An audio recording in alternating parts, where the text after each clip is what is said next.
de m'avoir invité. C'est un plaisir d'être avec vous ce matin. Donc, je vais commencer par faire une introduction un peu historique du sujet, en finir avec l'obstacle démographique et territorial palestinien, expulser les Palestiniens afin de créer un fait accompli pour fonder un État juif. Donc, le désir de conquérir l'État d'Israël, la terre d'Israël, entre guillemets, vidée de la population indigène, est une constante de l'idéologie sioniste. Celle-ci prônait non seulement que la terre où vivait une population presque exclusivement palestinienne arabe était la terre d'Israël, mais il fallait encore que cette terre redevienne, entre guillemets, juive. L'État d'Israël imaginé par les sionistes doit être exclusivement juif, non seulement dans sa structure socio-politique, mais aussi dans sa composition ethnique. La colonisation de la Palestine fut alors institutionnalisée à travers le Fonds national juif, qui finançait l'acquisition de terres en Palestine sur lesquelles les colons juifs étaient installés. Mais les sionistes sont très tôt conscients que la colonisation et l'immigration ne suffiront pas, et qu'il sera nécessaire d'en finir avec l'obstacle majeur que représente la population palestinienne. Le transfert obligatoire des Arabes des vallées de l'État juif projeté, dira Ben Gourion, nous devons tenir à cette conclusion de la même manière que nous tenons à la déclaration Balfour. Plus encore, de la même manière que nous tenons au sionisme même. À la fin du mandat britannique, et malgré des décennies de colonisation intensive de la Palestine, la population palestinienne représente toujours plus des 2/3 de la population du pays. En 1946, la population de la Palestine s'élevait à 2 millions d'habitants, dont 1 300 000 étaient palestiniens et 600 000 juifs. De plus, les juifs ne possédaient que moins de 7% de la terre de la Palestine mandataire. Yosef Weitz va alors dire, c'était le directeur du Front national juif, en 1940, il dira « La seule solution est le transfert des Arabes vers les pays voisins. Pas un seul village, ni une seule tribu ne doit rester. » Afin d'en finir avec le problème démographique, il fallait, dit-il, trouver le moment opportun. Par exemple, une guerre pour transférer les Arabes. Il dira aussi, c'est notre droit de transférer les Arabes. La résolution 181 de la partition de la Palestine de novembre 1947 donne alors aux Juifs 56% du pays. Ils formaient 1/3 de la population et détenaient moins de 7% des terres. Dans 56% de la terre de Palestine, la population palestinienne formait presque 50% de la population totale et détenait presque 90% des terres. Dans son discours devant le parti Mapai, Ben Gourion déclare le 3 décembre 1947 « Il y a 40% de non-juifs dans la région allouée à l'État juif. Cette composition n'est pas une base solide pour un État juif. Et nous devons faire face à cette nouvelle réalité avec toute la rigueur devant cette singularité. Cette balance démographique remet en cause notre aptitude à maintenir une souveraineté juive. Seul un État contenant au moins 80% de juifs est un État instable et viable. » C'est dans ce contexte qu'est adopté le plan d'Alet le 10 mars 1948 par le haut commandement sioniste. Selon Ilan Pappé, comme l'a rappelé Anne, le plan d'Alet appelle à l'expulsion systématique et totale de la population palestinienne. Sous les directives de ce plan, il y aura 531 villages et 11 quartiers urbains qui seront détruits complètement et leur population expulsée. L'armée israélienne détruit des centaines de villages palestiniens durant la guerre. À la fin de la guerre, l'État d'Israël n'était pas complètement juif, mais il ne restait que 140 à 150 000 Palestiniens, surtout en Galilée et dans le Triangle. Le nouvel État juif avait conquis 78% de la Palestine mandataire, c'est ce qu'on voit sur la carte. L'expulsion sera institutionnalisée à travers la promulgation de lois visant à garantir que les réfugiés qui seront nommés infiltrés, lorsqu'ils tentaient de revenir en Palestine, ne soient pas autorisés à revenir, ils seront même criminalisés et expulsés. L'état de guerre et le plan de partage, ensuite la création d'Israël en 1948 et l'occupation de la reste de la Palestine mandataire en 1967 ont au fil des décennies généré la géographie complexe dans laquelle les Palestiniens se trouvent aujourd'hui. Ils sont donc morcelés en différentes catégories juridiques et administrés par des corpus juridiques différents. C'est depuis 1967, les Palestiniens en tant que peuple vivent sous 4 corpus juridiques différents, dans lesquels les fragments de la population palestinienne sont ostensiblement traités de différentes façons, mais subissent tous l'oppression raciale qui résulte du régime d'apartheid israélien. Les 4 catégories de Palestiniens créées par Israël constituent un seul régime global, mis en place pour assurer la domination raciale sur les non-juifs, sur toute terre sous le contrôle exclusif d'Israël, quelle que soit la catégorie concernée. La première catégorie, c'est la catégorie de réfugiés, où de 1948 et de 1967, c'est des Palestiniens qui vont devenir réfugiés, qui n'ont plus le droit de retourner chez eux en ce qui va devenir Israël, ni dans le territoire palestinien occupé. Israël défend son refus du retour des Palestiniens dans un langage franchement raciste, en disant que les Palestiniens constitueraient une menace démographique et leur retour altérer le caractère démographique d'Israël au point de l'éliminer en tant qu'État juif. Aujourd'hui, Badil estime à 7,25 millions le nombre de réfugiés. Le refus de leur retour joue un rôle essentiel dans le régime d'apartheid imposé par Israël et fait en sorte que la population palestinienne dans la Palestine mandataire ne croisse pas au point de menacer le contrôle militaire par Israël du territoire, ni de fournir aux Palestiniens citoyens d'Israël le poids démographique nécessaire pour demander et obtenir les pleins droits démocratiques. De l'autre côté, les Palestiniens qui vivent aujourd'hui en Israël et qui vivent depuis 1948, qui ont pu rester, c'est Israël, ce qu'on a vu dans la carte, en plus de l'ouest de Jérusalem qui a été aussi annexé à ce territoire. Les Palestiniens qui vivent dans Israël d'aujourd'hui forment 1,8 million de Palestiniens citoyens d'Israël, qui forment 20% de la population. Ils ont vécu sous la loi martiale pendant les 20 premières années de l'existence du pays.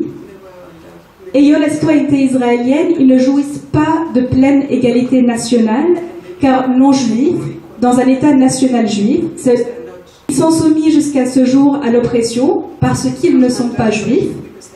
Cette politique de domination se manifeste dans la qualité inférieure des services, dans les lois de politique de domination, de zonage restrictif et des allocations budgétaires limitées pour les collectivités palestiniennes, dans des restrictions en matière d'emploi et aux opportunités professionnelles, et dans un paysage très ségrégué dans lequel ils vivent en Palestine historique. Les partis politiques palestiniens, comme on nous a expliqué hier, peuvent mener des campagnes pour des réformes, mais ils n'ont pas le droit, en vertu des lois fondamentales, de contester les législations qui maintiennent le régime racial. Maintenant, si on regarde l'occupation de 1967, d'abord, nous avons Jérusalem qui fut annexée de manière illégale, selon le droit international, où vivent autour de 320 000 résidents. Ces Palestiniens, on ne leur a pas donné la nationalité, Israël leur a donné un statut de résident, et qui est révocable très facilement. Donc ils vivent la discrimination dans l'accès à l'éducation, aux services de santé, à l'emploi, mais aussi au permis de résidence, au droit de résidence et de construction.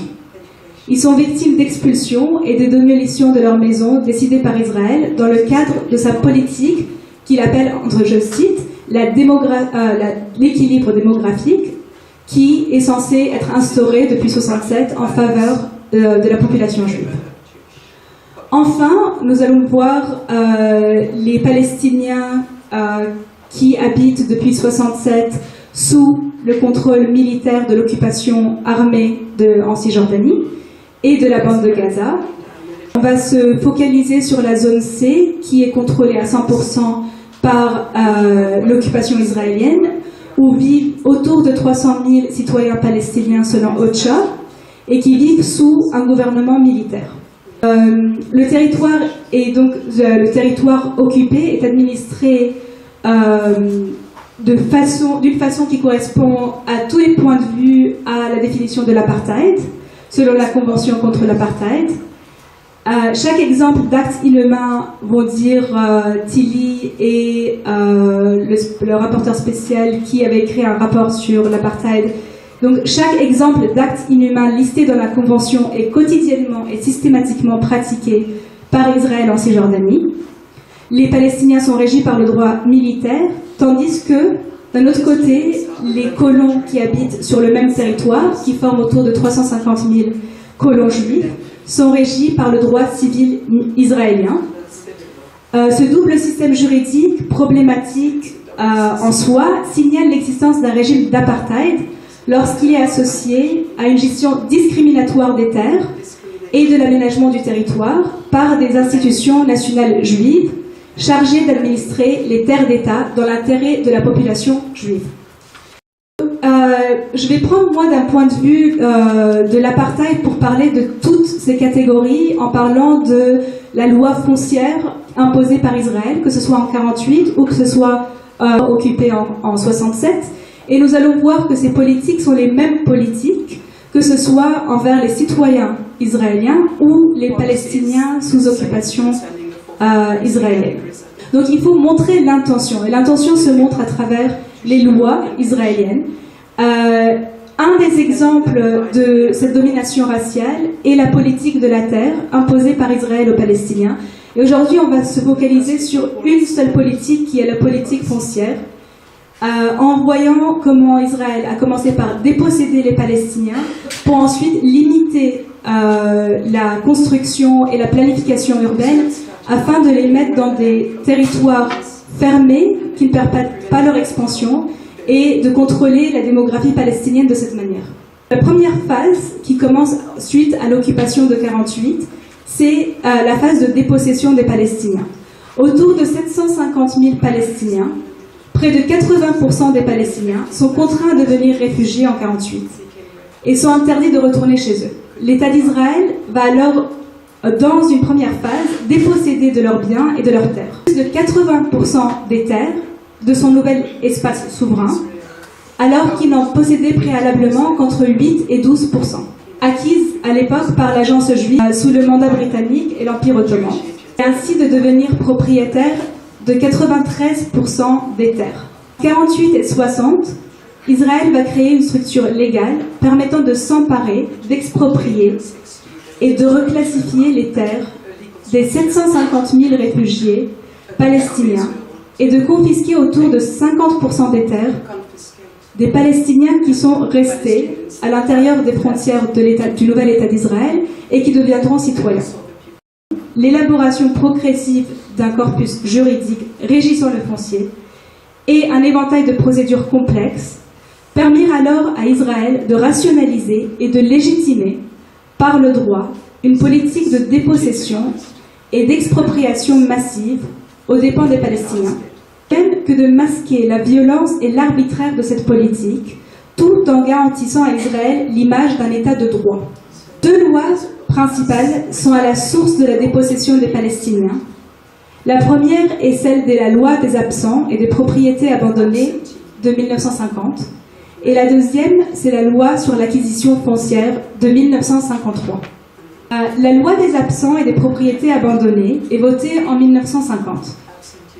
Elle fut une des premières pierres d'édifice qui a permis à mettre en place la dépossession et le transfert des propriétés des absents, définis par la loi comme les Palestiniens réfugiés, donc les Palestiniens, qui, pendant la période du 29 novembre 1947 au 1er septembre 1948, se trouvaient quelque part ailleurs que sur le territoire d'Israël, la Cisjordanie ou la bande de Gaza, ou dans d'autres États arabes.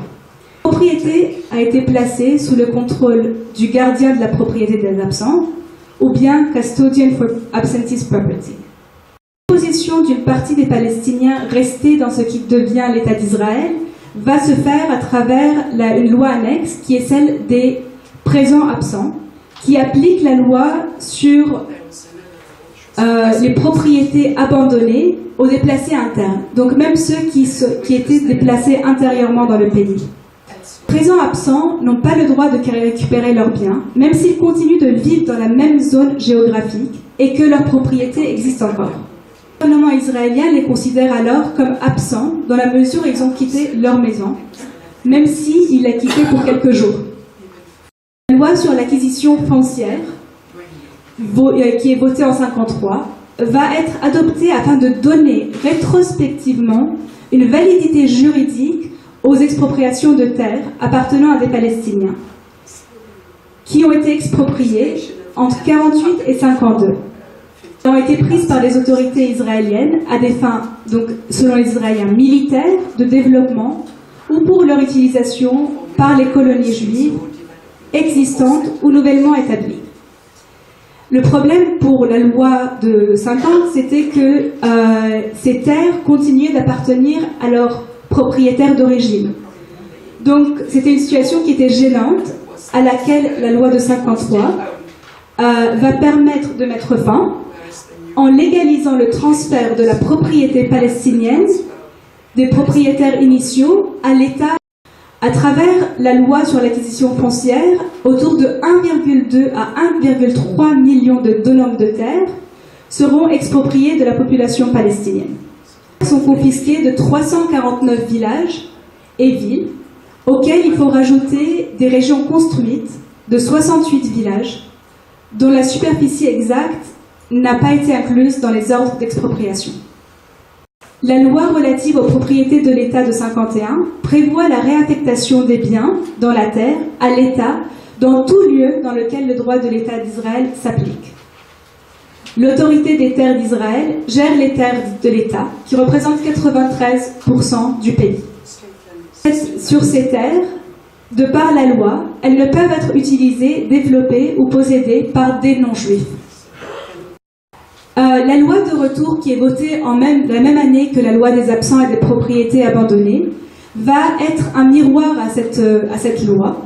Elle va permettre d'un côté d'exproprier les Palestiniens et de l'autre côté de permettre aux Juifs de revenir, donc de venir dans la terre des ancêtres, comme l'explique, afin d'augmenter la population juive, et c'est à ces Juifs qui va être donnée la terre et les biens des Palestiniens.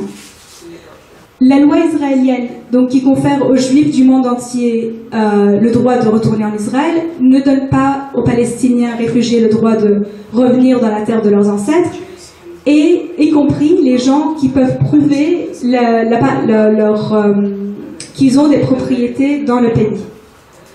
L'organisation mondiale, sioniste mondiale, et l'agence juive sont aussi investis d'une autorité juridique.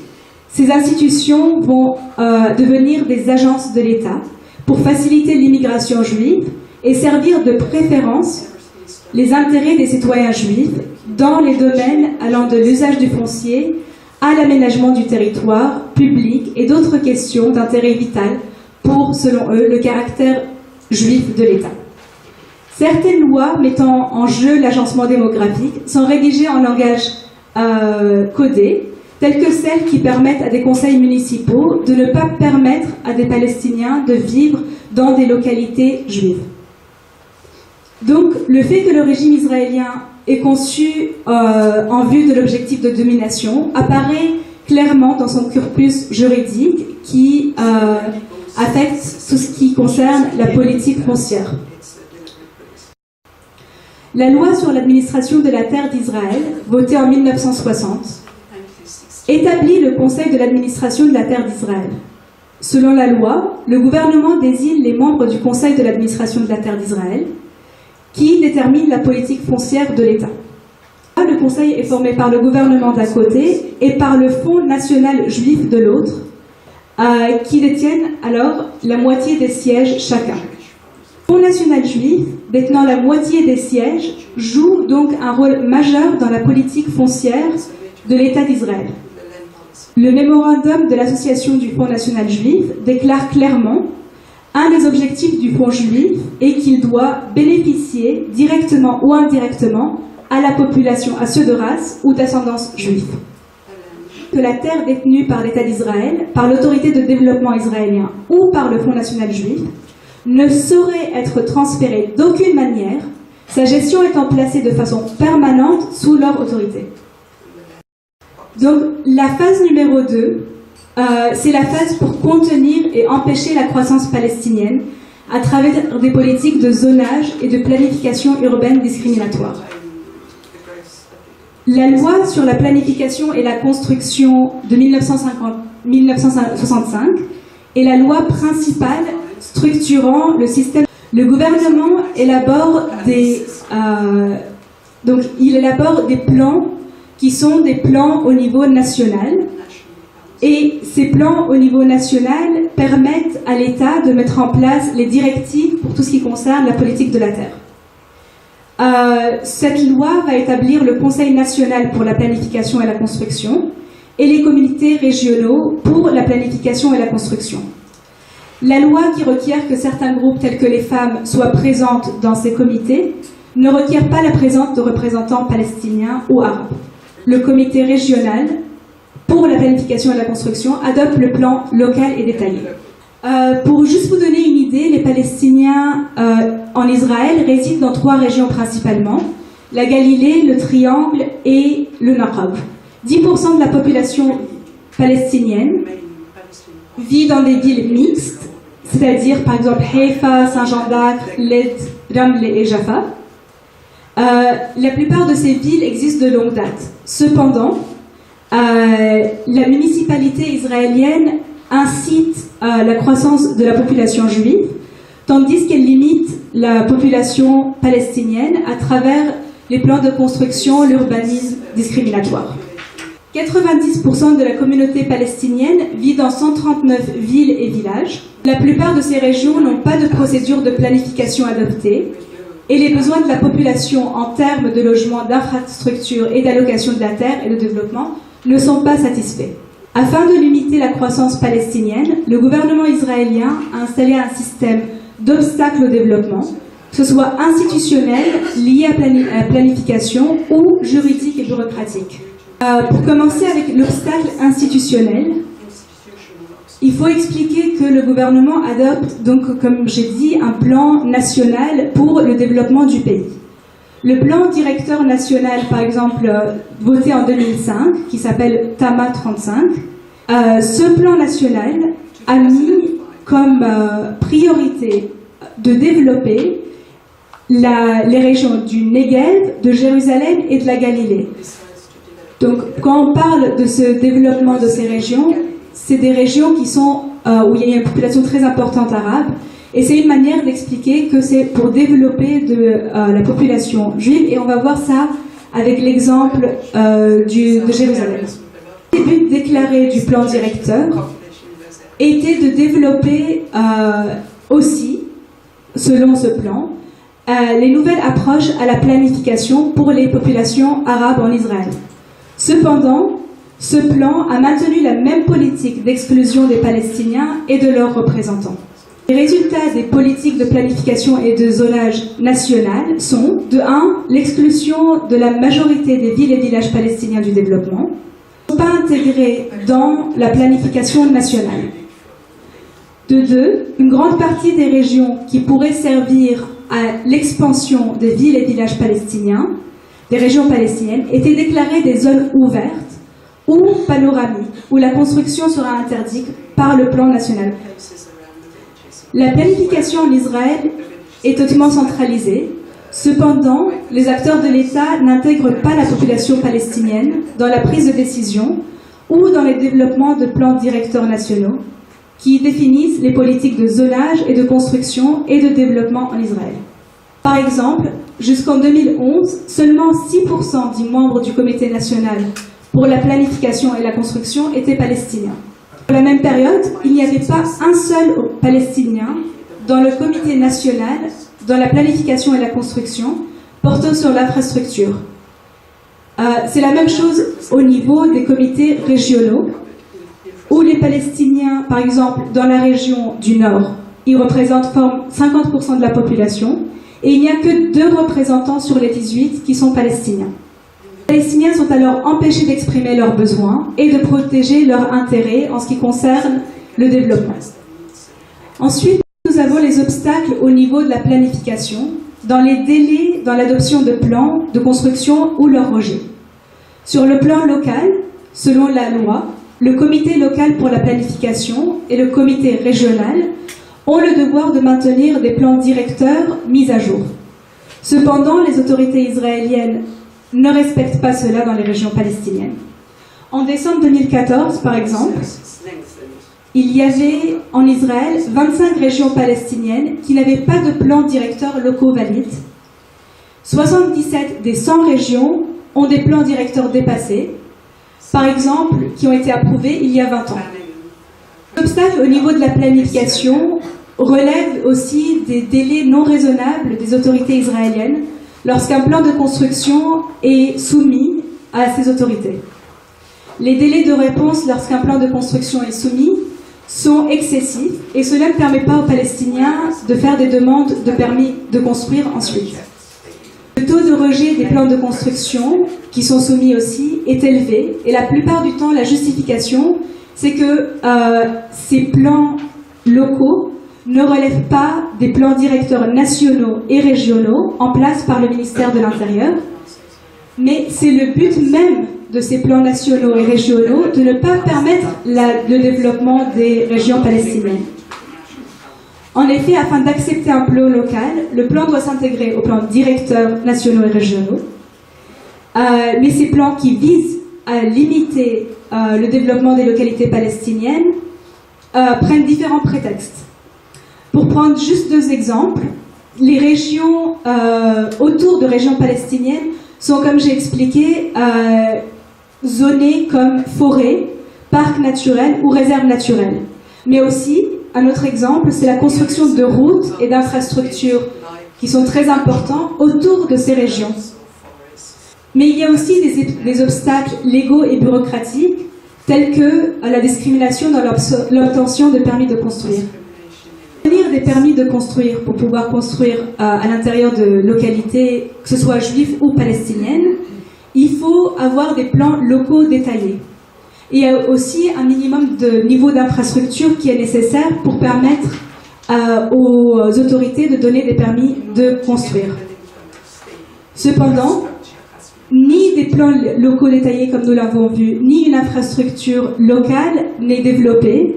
Et c'est aussi une des façons de ne pas permettre aux Palestiniens d'obtenir des permis de construire. De plus, les Palestiniens construisent la majorité du temps, la très grande majorité du temps, sur des terres qui sont propriétés privées. Tandis que dans les localités juives, les terres qui sont données à la construction des localités sont des terres publiques, qui ont été expropriées dans le passé. C'est donc une procédure qui est beaucoup plus compliquée de construire sur une terre privée que de construire sur une terre publique, et qui est beaucoup plus longue. Donner juste quelques statistiques pour montrer c'est quoi l'effet de ces politiques sur les Palestiniens. J'ai pas trouvé des statistiques très nouvelles pour 48, et ça montre aussi qu'on ne travaille pas, je pense, suffisamment sur ces politiques en 48 parce qu'on les connaît pas très bien aussi, tandis que à Jérusalem ou dans d'autres régions occupées, on les connaît beaucoup mieux, on les étudie beaucoup plus. On en parle beaucoup plus au niveau international quand c'est dans le territoire occupé et pas contre les Palestiniens citoyens d'Israël. Il y aurait un manque annuel de 500 unités de logement dans les localités palestiniennes en Israël. Donc c'est un chiffre énorme où les Palestiniens construisent aussi parce qu'ils n'ont pas de permis de construire, construisent sans permis. Et il y a des milliers de maisons qui sont estimées à avoir été construites de manière illégale selon le droit israélien parce que les Palestiniens n'ont pas d'accès au permis de construire. En 2009, c'est le statistique que j'ai trouvé, 167 structures ont été démolies en Israël et en 2010, 222 structures.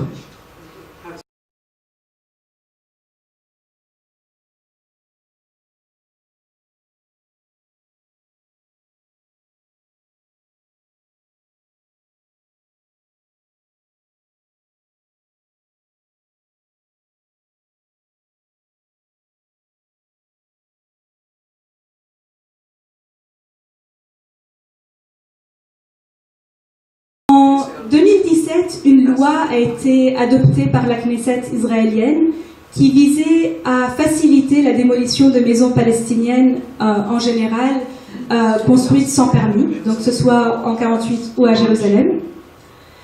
Le membre du Parlement israélien qui a initié la proposition de loi s'appelait Amal Salem. Il a déclaré « La plupart de la population palestinienne, juive obéit à la loi et ceux qui enfreignent la loi sont punis. » Dans le secteur arabe, il y a une inclination de penser que la loi c'est une recommandation. Si on a une autorisation de construire, c'est bien. Sinon, c'est aussi pas grave, on construit. L'idée, c'est que les Israéliens donnent cette idée que les Palestiniens ne respectent pas la loi, mais on ne parle pas du tout de toutes les limites qui sont mises à la construction palestinienne et à la planification urbaine du côté palestinien. Et donc, ils donnent l'idée que les Palestiniens sont des hors-la-loi. C'est la comparaison, les Juifs obéissent à la loi, les Palestiniens sont des hors-la-loi. Je vais prendre un exemple de zonage et planification hautement discriminatoire qui réside dans le Naqab. En 1948, suite à la Nakba, les Palestiniens, la population bédouine qui habitait dans le Naqab, deviennent pour la très grande majorité réfugiés. Des 90 000 Palestiniens qui habitaient le Naqab, 11 000 Palestiniens seulement vont rester dans cette région suite à la Nakba. Des plans vont être mis en place par des officiers militaires et des représentants du Fonds national juif afin de concentrer toute la population palestinienne du Naqab dans 10% de leur terre historique. Et cette population va vivre aussi, comme le reste de la population, sous un régime militaire pendant une longue période, de 48 à 66. Durant cette période, Israël va s'approprier la plupart des terres à travers les lois que nous avons déjà vues. De même, dans les années 60, lorsqu'un plan directeur local, donc pour la région, va être adopté, il ne va pas inclure beaucoup de villages palestiniens dans le Naqab. Donc, ce qui résulte, c'est qu'on va avoir des villages, selon Israël, qui ne vont pas être reconnus, même s'ils existaient avant la création de l'État d'Israël, ou s'ils existent après la création de l'État d'Israël, par les gens qui vont vivre dans le Naqab après leur déplacement interne. Donc, ces villages vont être considérés illégaux et les structures qui sont à l'intérieur risquent aujourd'hui la démolition. Ces villages manquent alors d'infrastructures basiques telles que l'eau, l'électricité et d'autres services tels que l'éducation et beaucoup d'autres services qui ne sont pas donnés à ces Palestiniens dans ces régions. Aujourd'hui, autour de 200 000 Palestiniens vivent dans le Naqab. Autour de 70 000 Palestiniens habitent selon Adala, qui est une association en 1948, dans 35 villages non reconnus. Autour de 45 000 structures dans ces villages risquent alors la démolition. En juin 2013, le gouvernement israélien a approuvé la proposition de loi Plower-Begel. Et en décembre 2013, suite à une pression locale et internationale très importante, le plan est alors suspendu. Il n'a pas été abrogé, il est suspendu. Si le plan est exécuté pleinement, il résultera dans la destruction de 35 villages non reconnus et le transfert de 70 000 bédouins. Juste pour prendre l'exemple du village d'Al-Araqib, ce village du Naqab a été démoli 127 fois, la dernière fois étant en avril 2018. Donc ça c'est un exemple, mais ce village est établi à l'époque ottomane et lorsqu'Israël, suite à la création de l'État et l'adoption du plan directeur pour la région, il ne sera pas reconnu. Avant 2000, il y avait 400 habitants. Aujourd'hui, il y a quelques dizaines. Et à chaque fois qu'il y a une nouvelle démolition, la population est donc devenue de moins en moins importante. Maintenant, je vais prendre un exemple spécifique pour la planification urbaine, qui est l'exemple de Jérusalem. La planification à Jérusalem est un outil de transfert de la population palestinienne afin d'atteindre des buts démographiques. L'Est de Jérusalem est annexé en 1967 suite à la guerre des 6 jours. Mais Israël n'annexe pas seulement la partie donc en violet que vous voyez sur la carte, qui est la partie qui était Jérusalem-Est sous la Jordanie, mais ils vont annexer 7000 hectares de la Cisjordanie occupée. Donc la partie en violet et toute la partie autour de la partie en violet qui est en blanc, que vous voyez autour du violet. En 1959, l'ouest de Jérusalem, qui était donc dans Israël, le gouvernement va adopter un plan directeur local qui s'appelle le plan directeur 62 et qui va permettre le développement de l'ouest de la ville, le développement de la construction dans ce côté de la ville. Le gouvernement israélien, en 1967, va décider d'annuler les plans de planification jordanienne. Il n'y a pas de carte pour l'Est de Jérusalem. Donc, le gouvernement va mettre en place des commissions de planification afin d'adopter un plan national pour Jérusalem. En 1972, le gouvernement israélien nomme cette commission, nommée la commission Gafni, pour étudier la politique d'équilibre démographique à Jérusalem, donc d'équilibre démographique entre guillemets. La commission émit une recommandation de maintenir la majorité démographique de 70% de juifs et ne pas permettre aux Palestiniens de dépasser 30% de la population de la ville. En 1973, le gouvernement israélien va adopter les recommandations de la commission Gafni. Entre 2004 et 2009, un plan local pour la ville de Jérusalem est développé. Ce plan est discuté dans les commissions de planification régionale et locale. Le plan directeur 2020 va expliquer qu'il n'y a pas la possibilité d'atteindre les buts démographiques de la commission Gafni et va revisiter le ratio à 60%, 40%. Il explique clairement qu'il faut maintenir une majorité juive solide dans la ville. La migration négative juive en dehors de la ville doit être réduite et les résidents habitant d'autres régions doivent être incités à y habiter. Pour atteindre ce but, suffisamment de logements doivent être rendus disponibles à travers la densification de quartiers existants et la construction de nouveaux quartiers. Donc là, on parle bien sûr que pour les juifs. Ça s'applique, ces buts de développement ne s'appliquent pas pour les quartiers palestiniens. Cependant, en 2009, le ministre de l'Intérieur bloque l'adoption du plan directeur parce qu'il estime que ce plan directeur permet trop le développement du côté palestinien. Suite au fait qu'il est bloqué, aujourd'hui, il n'y a pas de plan directeur à Jérusalem depuis 2009, mais le plan directeur qui n'est pas adopté est utilisé comme un policy paper, donc il est utilisé comme une politique par le gouvernement et il vise à limiter donc la construction de l'Est de Jérusalem. Lorsqu'il est utilisé par les Israéliens, c'est seulement dans le contexte où il limite. Un seul exemple, quand en décembre 2009, le comité régional a décidé de refuser le plan détaillé présenté par Imlaïsoun, un quartier palestinien de Jérusalem, il a pris comme excuse que cela contredit le plan directeur de 2020, donc le plan directeur qui n'est pas adopté. Suite à l'annexion de Jérusalem-Est, Israël va confisquer à peu près un tiers de cet espace pour construire des colonies. Ces colonies israéliennes ont été implantées afin d'arrêter la croissance des quartiers palestiniens à Jérusalem.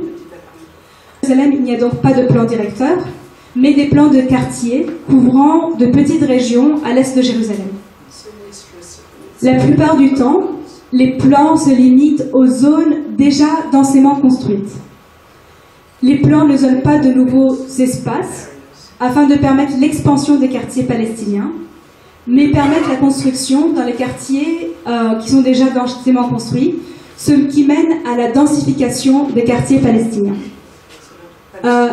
Vous le voyez clairement, là, ce qui est en blanc, ce sont des quartiers palestiniens, et la manière dont les colonies ont été mises entre ces quartiers palestiniens, c'est pour limiter leur croissance et ne pas permettre de s'étendre.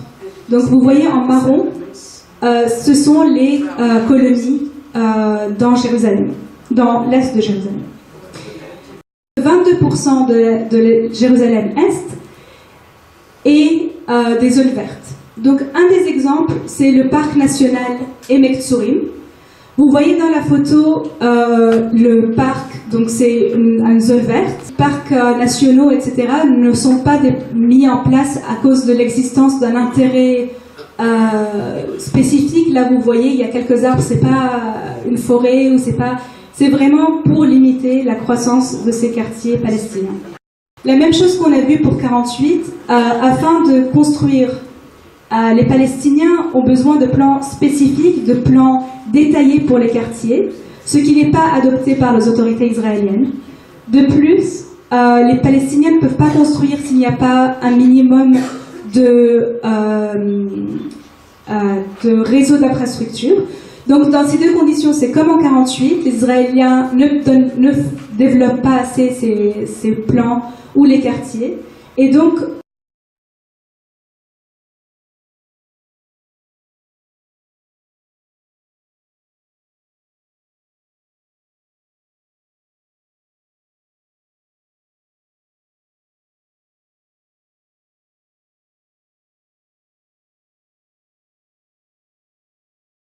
les Palestiniens n'ont pas le droit de construire dans une très grande partie de la ville à cause de ces restrictions mises en place par les autorités.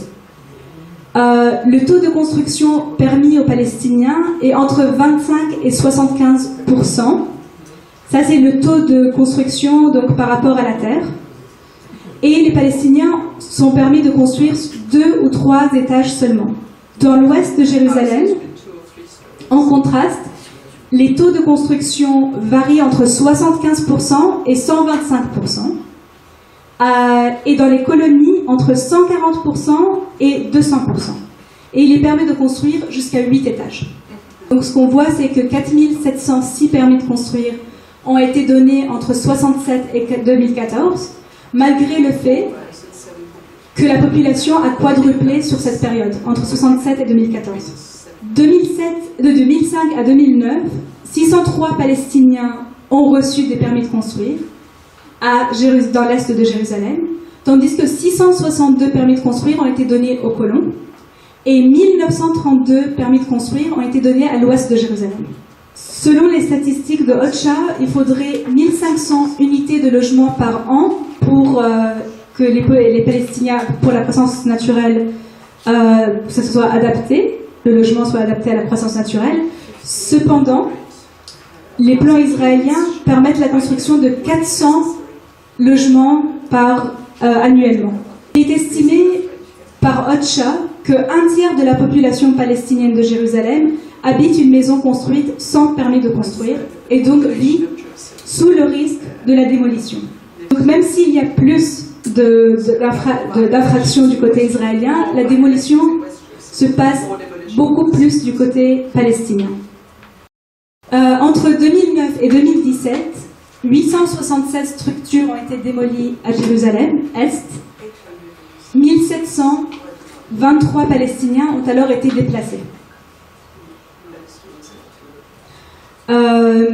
Il faut aussi noter qu'Israël utilise une autre politique, qui est la politique de démolir des maisons de manière punitive. Donc non seulement lorsque les Palestiniens construisent sans permis, parce que les autorités israéliennes ne donnent pas de permis, mais aussi parce que Israël a gardé une loi, qui est la loi d'urgence britannique de 1945. La régulation 119 permet aux autorités de démolir des maisons si une personne, la maison de la famille d'une personne qui aurait commis une attaque contre les Israéliens. Le résultat de ces politiques est donc clairement la densité résidentielle dans les quartiers palestiniens, et même à l'intérieur des logements même, une pénurie de logements chez les Palestiniens de Jérusalem. Depuis 1967, Israël a introduit une législation importante pour gouverner la Cisjordanie, sous la forme d'ordre militaire, émis par le commandant militaire de la Cisjordanie. La législation militaire couvre la sécurité et l'autorité militaire, mais aussi réglemente tous les aspects de la vie des Palestiniens, donc qui inclut la terre, la planification et la construction. Entre 1967 et 1994, Israël a revendiqué, donc a révoqué le droit de résidence des Palestiniens dans cette région aussi. Donc il faut voir que ce n'est pas seulement une politique d'expropriation, mais aussi une politique de révocation des droits de résidence dans cette région qui sont appliqués. Comme nous l'avons vu dans le cas de 1948, Israël va promulguer la loi sur la propriété des absents à travers l'ordre militaire numéro 58. Cet ordre militaire va permettre aux Israéliens de transférer les propriétés palestiniennes, les terres palestiniennes, à l'administration civile dans le territoire occupé. Au début, c'était transféré aux responsables des propriétés des absents, mais ensuite cela a été encore transféré à l'administration civile. Cette administration civile va bien sûr reprendre ces terres pour les donner aux colonies et permettre l'expansion des colonies sur ces territoires. Il y a eu aussi la réquisition de terres pour des besoins militaires. Donc ça, c'est un autre exemple d'appropriation des terres. Le gouvernement israélien a émis des ordres militaires afin de réquisitionner des millions de dônums de terres israéliennes, de terres palestiniennes, sous le prétexte de l'existence d'une nécessité militaire.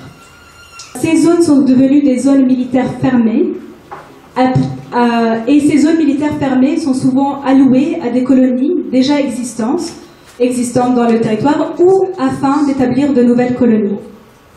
De plus, Israël a déclaré de grandes régions de Cisjordanie des zones de tir. Selon OCHA aussi, il y aurait 6200 Palestiniens qui habitent dans des zones déclarées des zones de tir. La Haute Cour de justice israélienne a adopté l'argument israélien que les colonies étaient nécessaires pour les besoins militaires. Cependant, en 1979, dans la décision de l'affaire Elon Morey, la Cour décide qu'il n'est pas possible de construire des colonies civiles de peuplement sous le prétexte que ce sont des colonies pour des besoins militaires. Cependant, l'État d'Israël n'arrête pas d'exproprier les terres des Palestiniens, mais utilise alors un nouveau prétexte en expropriant les terres des Palestiniens sur la base en les déclarant des terres d'État. En mars 2016, aussi récemment que mars 2016, Israël va déclarer 2342 dônums de terre en Cisjordanie, des terres d'État. Je vais prendre donc l'exemple de la zone C. La zone C forme 60% du territoire palestinien occupé. C'est la seule zone qui a une continuité territoriale dans le territoire occupé. En 2014, OCHA, qui est une agence des Nations Unies, estime qu'il y a 300 000 Palestiniens dans la zone C et presque 350 000 colons israéliens vivant dans 135 colonies et 100 outposts. L'accord d'Oslo était conçu au départ pour une période de transition de 5 ans, au terme desquels B et C deviendraient des zones A qui deviendraient donc sous le contrôle exclusif des Palestiniens pour créer un État palestinien. Israël a réalisé une annexion de fait et des propositions de loi à la Knesset viseraient à annexer de jure les colonies de la région occupée, donc à Israël. Donc les 4 méthodes qu'on a vues sont établies sur des fondements légaux différents, mais ils sont tous, c'est des manipulations de législation qui existaient déjà, la législation que ce soit ottomane, britannique ou jordanienne, afin de permettre l'appropriation des terres. et l'adoption de lois militaires, donc d'ordre militaire nouveau, permettent aussi d'exproprier ces terres. Bien sûr, il faut le rappeler que l'adoption de lois par l'occupant qui change la loi locale, c'est interdit selon le droit international humanitaire. Et c'est bien sûr fait afin de permettre à Israël d'étendre son projet colonial dans la région C. L'ordre militaire numéro 418, quant à lui, élimine la représentation palestinienne complètement dans la région C du processus de planification.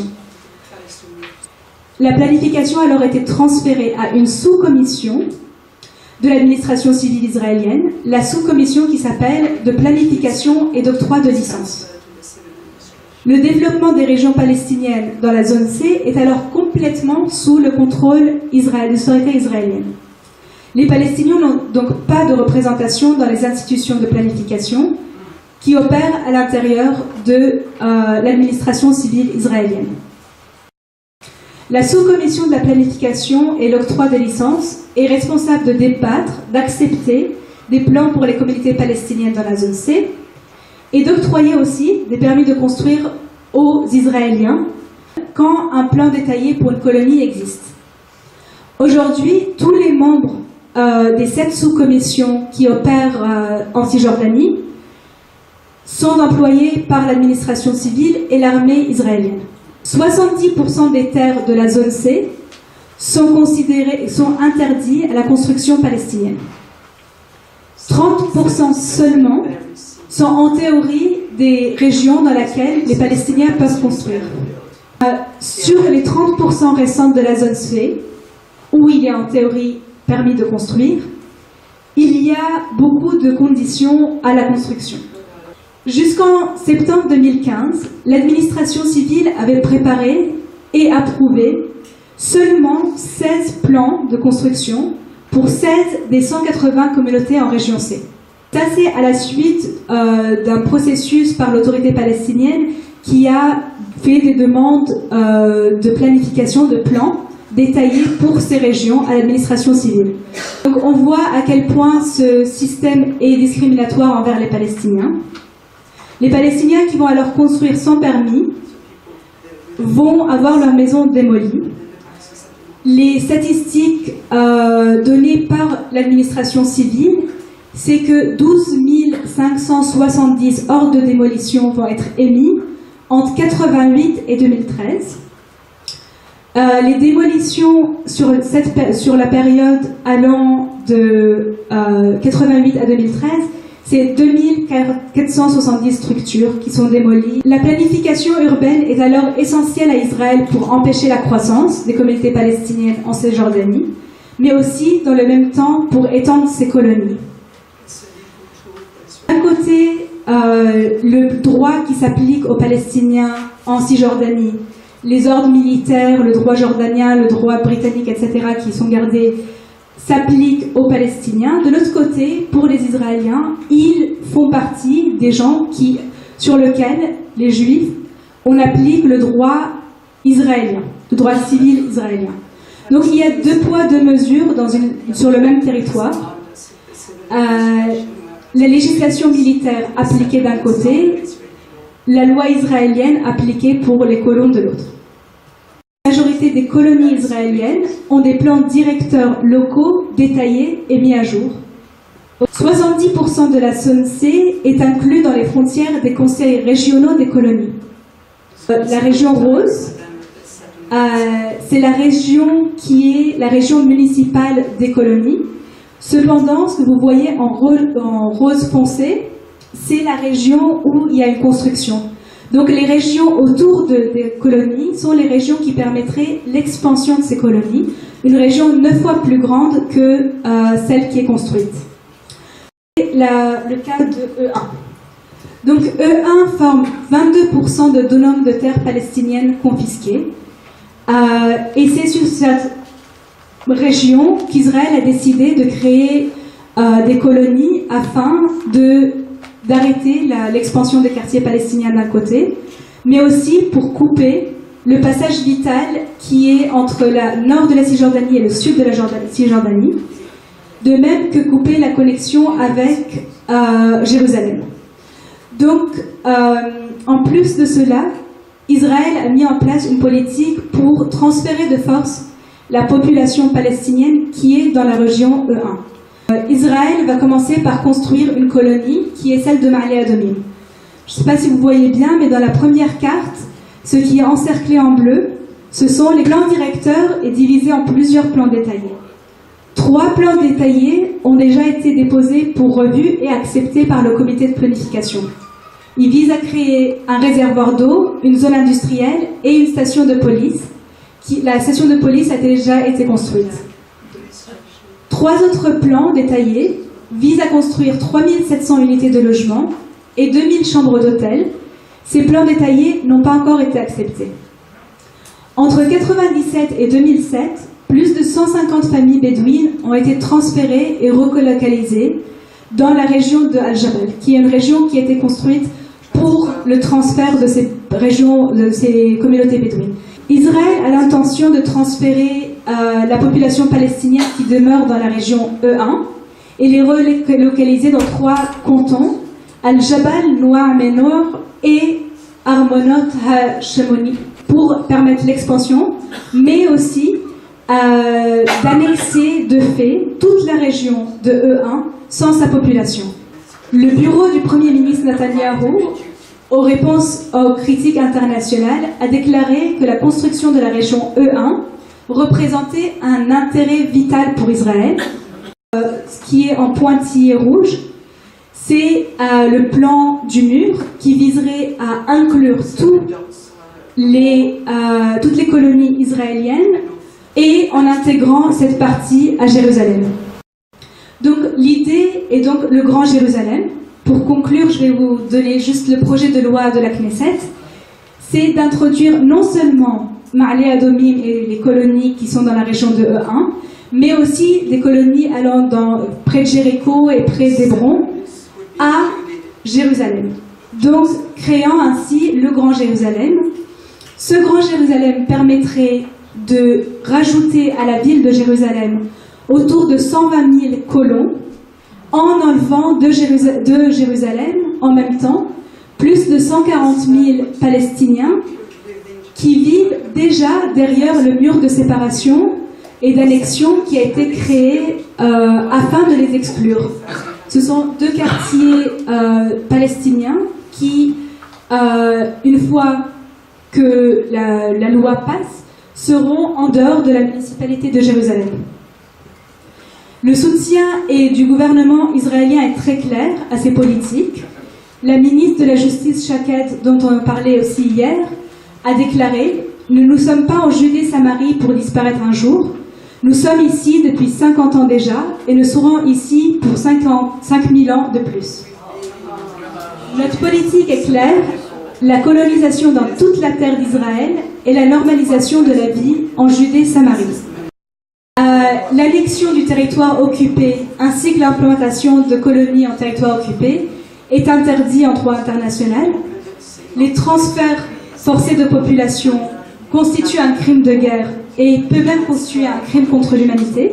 Ce qui se passe au niveau de la politique des terres s'applique aux terres occupées en 1948, à Jérusalem annexée, mais aussi à la Cisjordanie.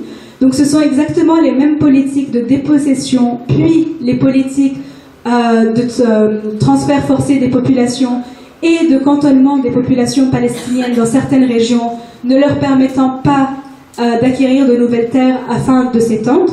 En même temps, la colonisation et l'expansion des quartiers israéliens juifs. La discrimination raciale en Palestine mandataire peut aussi constituer le crime d'apartheid.